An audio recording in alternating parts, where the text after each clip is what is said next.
Buenos días, mi nombre es Carla Yaneta Aguilar Obando del tercer grado Grupo F. Hoy les vamos a presentar las reformas borbónicas.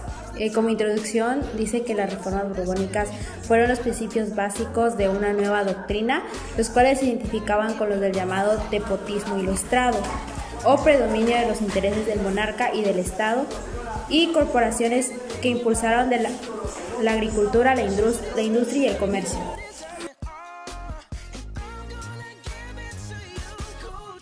Entre 1501 y 1700 gobernó en la Nueva España la dinastía real de los Habsburgo o Austria. Al quedarse el rey Carlos II de Habsburgo sin descendiente directo, la Casa Borbón tomó el poder en España.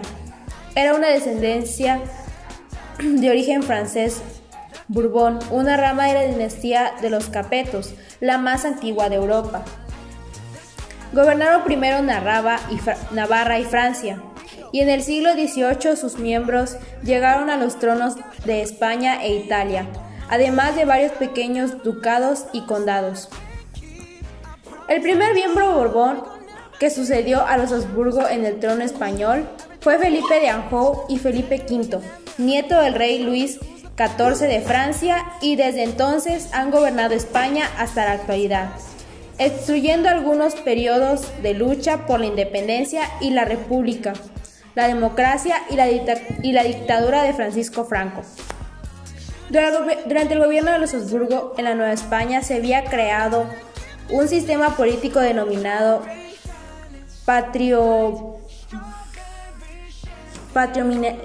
patrimonialista, donde se comprobaban los cargos públicos, los funcionarios imponían los tributos, se desarrollaban y protegían monopolios y mediante la corrupción se evadía el control de la corona.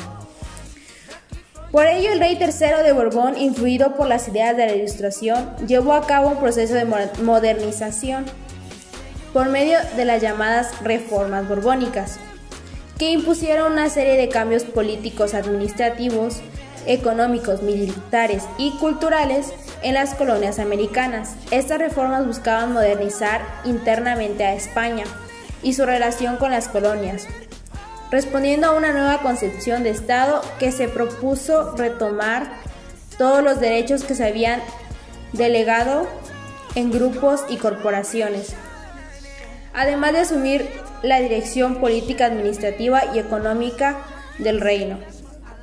En 1765 fue nombrado el visitador José de Gálvez con el encargado de reformar el control político y administrativo de la Nueva España y aplicar de manera sistemática las reformas, restarle poder a los grupos, corporaciones, incluso al propio virrey, e incorporar funcionarios adeptos a los propósitos de la corona.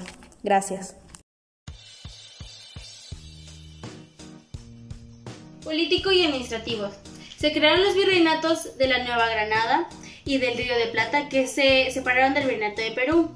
Se crearon las capitanías generales de Cuba, de Venezuela y de Chile. Estas divisiones estaban expuestas a potencias extranjeras. Se dividió cada virreinato por un gobernante independiente. Estos funcionarios antiguos reemplazaron a los antiguos gobernantes, tenían atribuciones financieras, militares y administrativas, y eran nombrados directamente por el rey. La corona prefirió a los peninsulares sobre los criollos en los nombramientos de los cargos más importantes de la administración colonial. Religión. Se afirmó el regalismo, es decir, el conjunto de principios que afirmaban que la autoridad del rey era superior a la del papa. En 1767 se expuso la Compañía de Jesús como de sus dominios coloniales. Culturales. Se crearon la Escuela de Artes y Oficios tanto en España como en América. Se organizaron expediciones científicas a los territorios de ultramar. Económicas. Se flexibilizó el monopolio de puerto único. Se abolizó el sistema de flotas y se reemplazó por los navíos de registro. Se estimuló el desarrollo de la agricultura y la creación de las colonias agrícolas. Se impulsó la construcción de obras públicas. Se crearon nuevos impuestos y se aumentaron las alícuotas de otros ya existentes.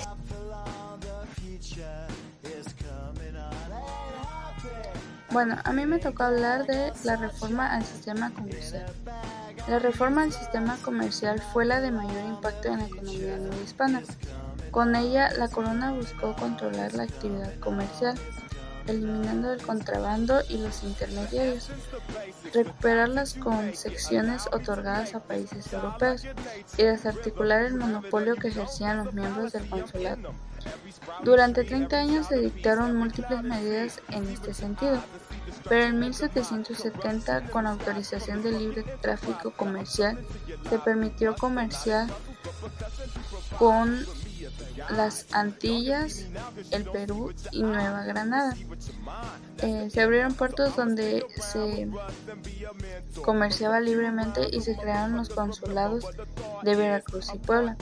El 28 de febrero de 1789, Carlos IV declaró el comercio libre para la Nueva España. Como consecuencia, los comerciantes fueron a la ruina y entraron las ideas ilustradas, entre ellas las del libre comercio, que serían difundidas y aprovechadas por los criollos, al enarbolar la lucha por la independencia. Gracias. Me toca hablar sobre las causas externas e internas. Las externas.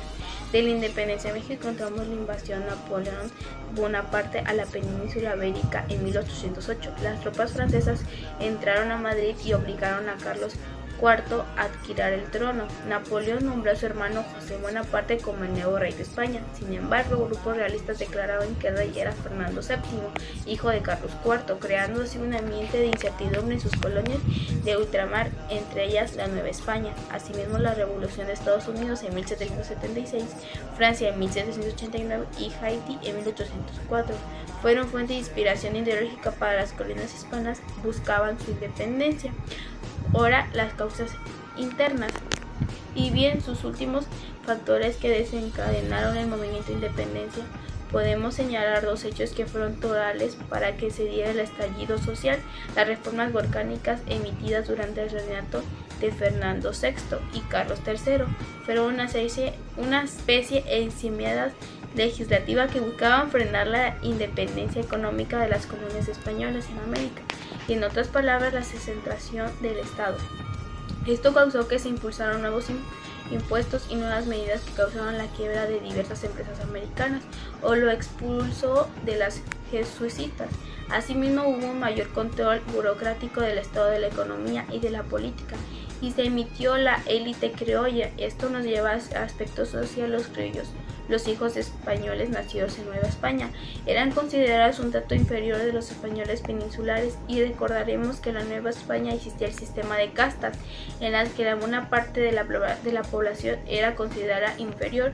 Junto con las reformas económicas y el descontento al interior del virreinato aumentaba, y asimismo también había agitación social y política. Las reformas borbónicas era la lucha por cambiar un injusto régimen tanto social, económico, político, cultural, y se comenzaba a identificar cada vez más con la necesidad de querer liberarse de la metrópoli que los imponía. Si desde el inicio de la colonia de los criollos eran de por sí un gran motivo de desconfianza para la corona, en el siglo número XVIII se reforzó su exclusión gracias a los cargos políticos que se crearon.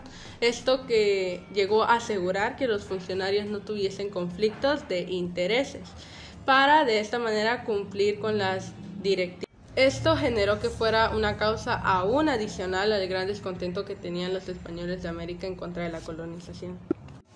Y en sí lo que buscaban las reformas borbónicas o las consecuencias que generaron a la independencia era que estos buscaban frenar la gran independencia económica de las colonias españolas de América.